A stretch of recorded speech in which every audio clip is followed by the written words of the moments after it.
Welcome to a brand new episode of the All Hoops Podcast, your go-to home for all things basketball. I'm your host, Steve Inman, joined as always by my co-host and producer to the stars, Chris Brito. Chris, I'm so happy we're doing this, the best show, the New York Knicks show. We're going to talk our New York Knicks, what can go right, what could go wrong, some X factors here. Before we get to all that, Chris, my friend, how are you? Stevie, we are almost here. The Knicks have improved over the offseason objectively. Elfrid Payton's not our point guard anymore. And I just have a lot of high hopes for our team. I think a lot of experts, so-called experts, think that the Knicks will take a step back. But I'm of the belief that we have improved in areas that I think will make a difference. It's hard to tell whether we're going to be higher than a fourth seed, but I think there are a lot of things that we can feel confident in the team, right? I think the defensive energy is going to be there. We have the talent, at least more talent than last year. But let's start with the ideal scenario, Steve. What things need to go right in order for the Knicks to either get fourth or better than last year? Yeah, I mean, the best case scenario is the young players like Quickly and RJ Barrett continue to improve. Those guys show that the shot making they did in the preseason was real. And I think if they can do that and keep the defense at the same high level it was last year, they can go back to being a 4 or 5 seed. It's asking a lot, but at the same time, they have more offense than they did last year. A full year of Derrick Rose, Kemba Walker's here. He says his knee is healthy. Evan Fournier is going to provide some offense. I think they could do it. It is asking a lot of RJ Barrett. We'll get to that in a bit. But for the right now, I think it is a best case, but doable scenario. Yeah, and I think that's the best thing about the Knicks. I don't think we are putting out things that we don't think can happen with the team, right? It's not like in years past where, maybe this team will be a playoff team. I'm pretty confident this is a playoff team. Assuming all those things that you just mentioned go right, I think one of the biggest factors going into the season will be if Randall, has a similar season output than last year. You want to start with Randall because without Randall, we're not even in the conversation. What happens with RJ Barrett, I think, is the most fascinating aspect to this whole Knicks season. Not only is he the second most important player, but now he is being latched on with defensive responsibilities, right? With the absence of Reggie Bullock, who's now with the Dallas Mavericks, RJ Barrett will have to defend some of those really tough wings in the league. Now, he's a guy who I think many are predicting will have an offensive, will score more probably because he has the ball more and will shoot better. But that might be asking a lot for him, Steve. What are your thoughts on what the next stage of his development should be? Well, we've seen encouragement from him as a shot maker, whereas he shot below 40% his rookie year. We are concerned about that, more me than you. But he's slowly gotten better at that. You've seen he's a workhorse. He's a guy who's going to put in the work. It's so important to find a guy like that. He's only 21, right? So he could, become a really good player here. I am worried they're asking too much of him. Yes, you mentioned they're going to ask him to defend the best team's player every night. That's a lot. That's a lot to ask for. We're also asking him to improve his shot making. We're asking him to improve his playmaking. We're asking him to improve, his scoring around the rim, something where he's going to his left, going to the rim a lot. We're asking him to do that more efficiently now. So we're asking him kind of to become, this 18, 19-point scorer and be a great defender on the other end. It's asking a whole lot. He might be capable of it. He has a tremendous upside. We talked about his upside on our last show, 3rd overall pick a couple of years ago. But I am worried that he's going to run down because he led the league in minutes last year. You have him as a defensive anchor, and you're saying, hey, we also need you to be our number 2 scorer. I'm worried that's too much for a kid in his early 20s. Here's the one positive aspect. He shot really well in the preseason. And you could argue that RJ is a lot stronger than a lot of the people that he's going to be seeing night and night as a player on the Knicks. He's just so big for a 21-year-old or a 22-year-old. there's for RJ's development, at least, I think the most important thing with him is to never lose that confidence, right? Because I think he's going to have nights where he's going to struggle, and then he's got to defend as well. And I think those two things will be, well, if you really think about it, in the span of what, 3 seasons now with us, is going into year 3. This will be his third season, and I think his improvement year to year is just incredible. Because remember, we had our questions about whether he could shoot those shots and whether he could play defense, and look at him now. You could argue that, he's among the best players of his draft, and for sure. Yeah. I mean, he averaged over 17 a game last year. He continues to talk about, hey, like, I didn't make rookie first team or second team as a rookie, and it still bothers him. It still affects him. And, he's got a chip on his shoulder. We talked about how he puts in the work, and I'm very optimistic that you'll get the best season out of RJ. I'm just wondering if they're asking too much for him to become a two-way star as a guy who doesn't turn 22 until June. We'll have to wait and see on that. But whether it works out this year or in the future, his future is certainly very bright. We both agree on that.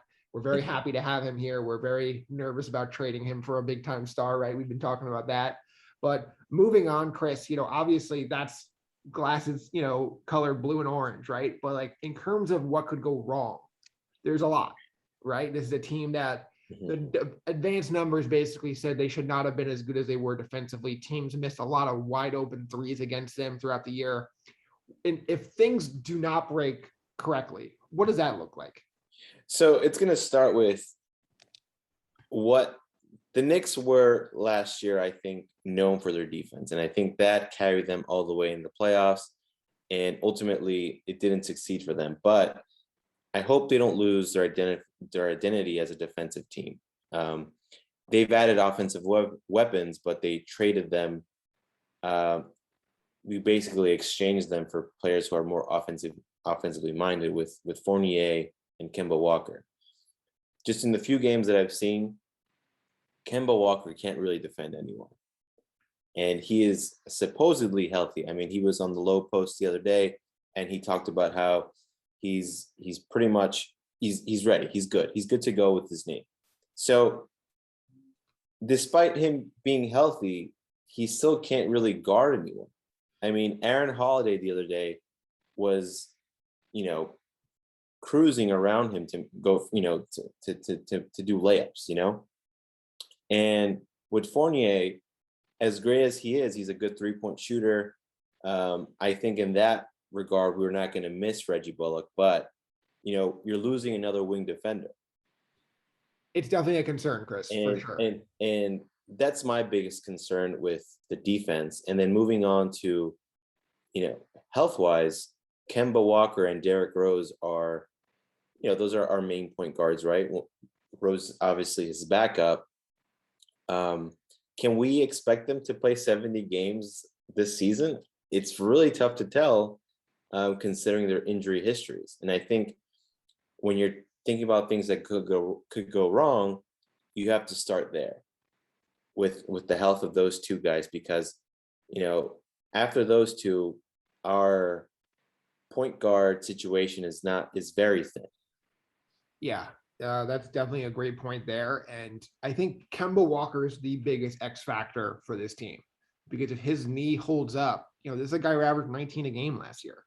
And like, you would go from a really bad offense to not one of the better offenses, but at least a league average offense. And if you can do that while being above average defensive team, which I think they still are, that's a pretty good playoff team right there. So I think Kemba Walker, the key is just like, can they not run him into the ground?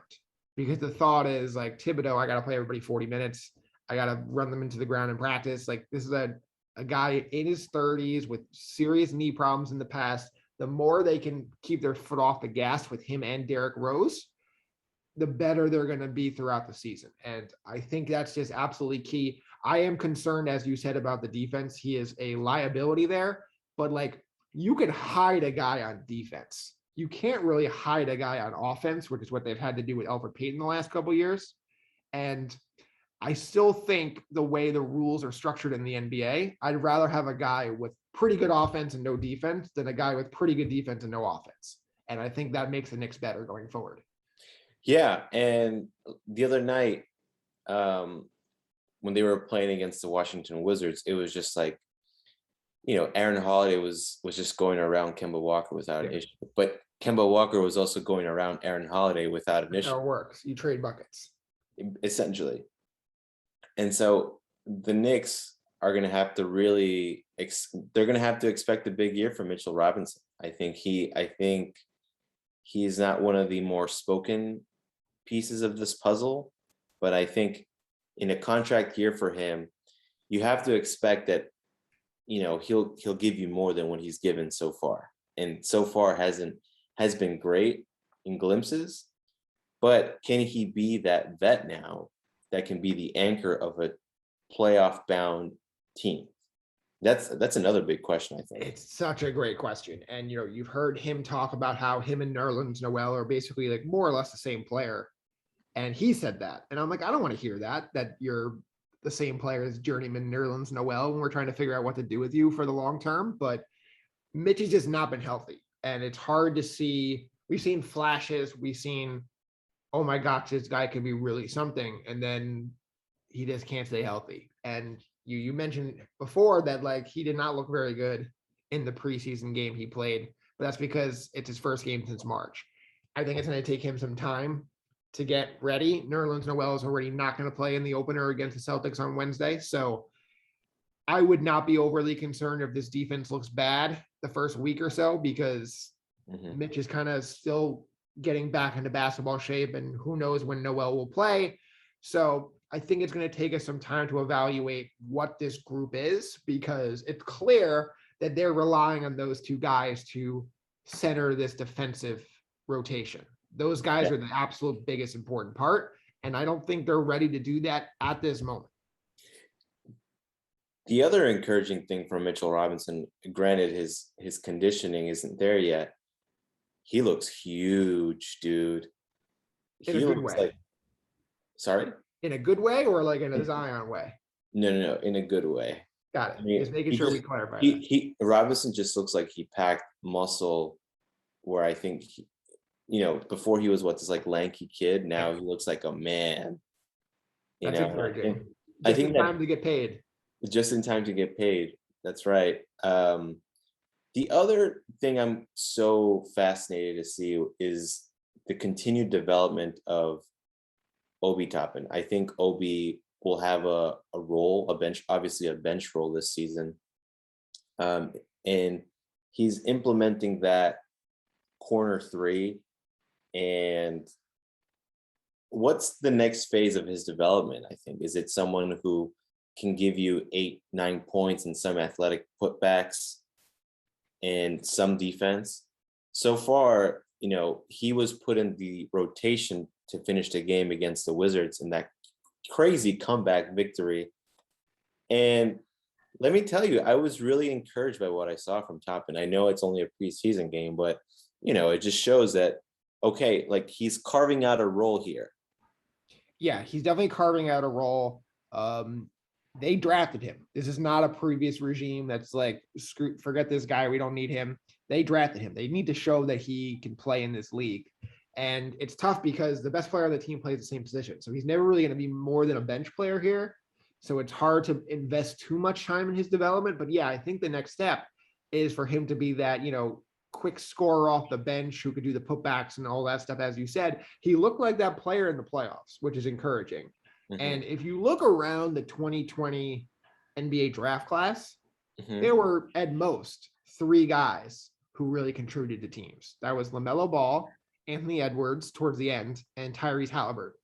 Everyone else had dismal rookie seasons or worse. There was no training camp. There was no summer league. There was really just no time to develop rookies. So I'm kind of throwing last year out for most of this class. Like, Toppin could be a completely different player this year because, unless the entire class went bad, I'm going to blame it on the weird COVID year where they had no practice. So I think you will see a pretty good jump from him this year to becoming a legit NBA rotation player. The question is, how can he be more than that here when the best player plays your exact same position and you can't play them both together. You know, Kemba Walker's interview that we mentioned earlier with Low Post specifically mentioned two players that he was impressed with. And both of those guys were Quickly and Toppin. So Walker mentioned that he saw himself in Quickly, which I think is a good sign, I think. Yeah. Quickly will sign up for that right now. For sure. And then he also pointed to Toppin and their work ethic and just being gym rats. So listen, at least our guys are putting in the work. And I cannot wait to see what the product looks like on the floor. We have been waiting for Knicks games since they were outed from the playoffs a few months ago. Oh my gosh. Yeah. And when I said, every rookie basically had a dismal year, I was talking about lottery pick. Quickly had a good year considering he was a 25th pick in the draft and he was a very solid rotation player all season long, expecting bigger things from him going forward. Most importantly for him, efficiency is the name of the game. But yeah. All right, Chris. Go ahead. One more thing. Are you expecting much from any of the rookies? No, I don't think Tibbs is going to play them at all. I love Quentin Grimes. I like the pick. I'm Rock Chalk. Rock Chalk. I like him. I think he's a guy who is going to get some minutes as the year goes on, just because there'll be injuries somewhere and he can play multiple positions. And I think he's the one guy who can get that opportunity. But to start the season, I'm not expecting any of these rookies to be in there. Jericho Sims had a really big summer league, and then he barely played in the preseason. He made a couple of mistakes on defense and was yanked out of there. So I have hope that those guys can contribute at some point in the year, but I would not expect them anytime soon. Okay. All right. I really like Grimes' game, and I think he had a really nice showing the other night against the Wizards. Yeah. Yeah. A clutch three. Clutch three. All right, Chris, let's get to our final thoughts. Okay, Chris, final thoughts time here. Obviously, we've been talking a lot of Knicks. Let's hammer it home with how many wins this team will get. I'm going with 43. What say you? Anything over 41. Actually, no, 42. 42. That hits the over. They're above 500. So I think they're going to be better than you do. Yeah, I'm not going to go crazy. I just need them to beat my Vegas bet. So do I. Last thing before we go, Knicks related. How about Mikal Bridges and Jaron Jackson getting bank? Bridges got 4 years, $90 million, the extension deadline Monday. And then Jaron Jackson, who's been injured for most of his, brief NBA career, got 4 years and $105 million. Chris, I'm a little surprised he got that much considering how little he's played. It's things like that makes me want to reconsider. I should have been an NBA player as opposed to podcaster. Yeah. But you know what? With the Jaron Jackson thing, it's obviously all based on his potential. Jaron Jackson has all the intangibles to make him one of the, premier young front court players in this league. And I think with a talent like John Morant next to him, I think it's probably the wise move from the Grizzlies. I just hope that Jaron Jackson can actually prove his worth. And Mikal Bridges, who could have been a Knick, and so we have Kevin Knox. He deserves it. He deserves the money. I think he was one of the more important pieces that the Suns had for their finals run. And, he's going to be him along with Ayton are going to be great pieces alongside Booker as this team continues to grow and get better. So no money wasted there, I think, with him. Yeah, I thought Bridges would have got more as an RFA next summer, whereas Jackson, I'm kind of surprised he got as much as he did. And I think it just comes down to, can he be healthy? He reminds me a lot of Porzingis, and he can shoot it from deep. He shows flashes of being this 21st century big, right? Where it's just he shoots it from deep. He can do all these different things, but he's a pretty poor rebounder for his size, so far in his career. And he just hasn't been healthy. And I'm hoping this is the year, because if he is healthy with an improved John Morant, that Grizzly team is going to go places. I really believe that. That might be the team to watch. But Chris, that is going to do it for us here on our Knicks preview episode. Thank you so much. Thank you all for listening or watching us on YouTube. Make sure to hit that subscribe button. We're going to have plenty more content as the weeks go on, and enjoy the start of the NBA season. Bye, everyone. Enjoy.